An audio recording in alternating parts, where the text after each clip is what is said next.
Hello everyone, मैं हूँ Ruhamah Shahroz और आप देख रहे हैं मज़ेदार खाने। आज मैं आपके लिए रेसिपी लेके आई हूँ फ़ालसा का जूस। ये बहुत ही ज़बरदस्त सा जूस है और इसके बहुत सारे फ़ायदे हैं। ये गर्मियों में आपकी सेहत के लिए बहुत अच्छा है। इसका इस्तेमाल ज़रूर किया करें गर्मियों में। और ये खून की कमी नहीं होने देता, जिगर में गर्मी नहीं होने देता।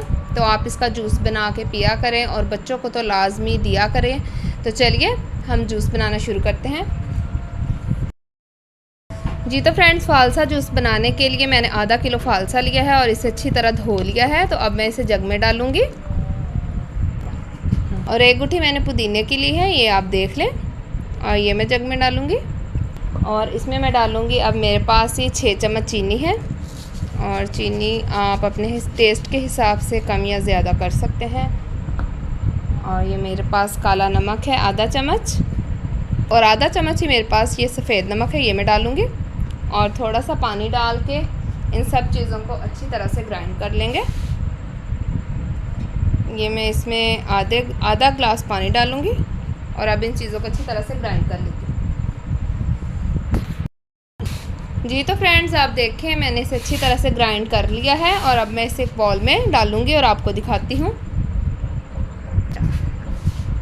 ये देखें आप, ये गाढ़ा सा पेस्ट बन गया है। और अगर आप इसे छान कर पीना चाहते हैं, आप छान कर भी पी सकते हैं, लेकिन ये ऐसे बहुत ही मज़े का लगता है। आप एक दफ़ा ट्राई करके देखिएगा।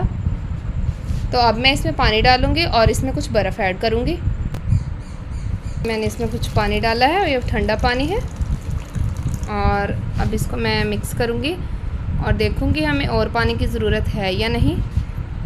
अभी ये गाढ़ा है, हम इसमें और पानी डालेंगे।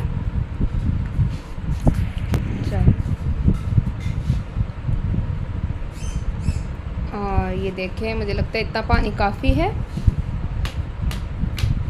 और इसमें पुदीना है और आपको पता है कि गर्मियों में पानी का इस्तेमाल तो बहुत ही होता है। तो आपने ये जूस ज़रूर बनाना है क्योंकि इसका इस्तेमाल गर्मियों में बहुत ही अच्छा होता है और बहुत ही फ़ायदेमंद होता है। तो चलिए अब मैं इसमें कुछ बर्फ़ डालूँगी और फिर आपको मैं डिश आउट करके दिखाती हूँ। जी तो फ्रेंड, आप देखें हमारा फ़ालसे का शरबत तैयार हो गया है और ये बहुत ही ज़बरदस्त सा शरबत बना है। तो आपने इस शरबत को ज़रूर ट्राई करना है और मुझे बताना है कि मेरी ये रेसिपी आपको कैसी लगी।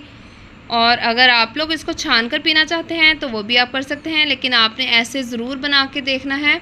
और आपको ये ऐसे भी अच्छा लगेगा क्योंकि हमने इसको जितना ग्राइंड कर लिया है और इसके जो बीज हैं वो बिल्कुल ही, आप ये देखें, ये ज़रे ज़रे से बन के रह गए हैं और ये मुंह में भी नहीं आएंगे। तो आपने मेरी इस रेसिपी को ज़रूर ट्राई करना है और मुझे बताना है कि मेरी ये रेसिपी आपको कैसी लगी। तो आप मुझे इजाज़त दें, मिलते हैं एक नई रेसिपी के साथ। तब तक के लिए खुदा हाफिज़।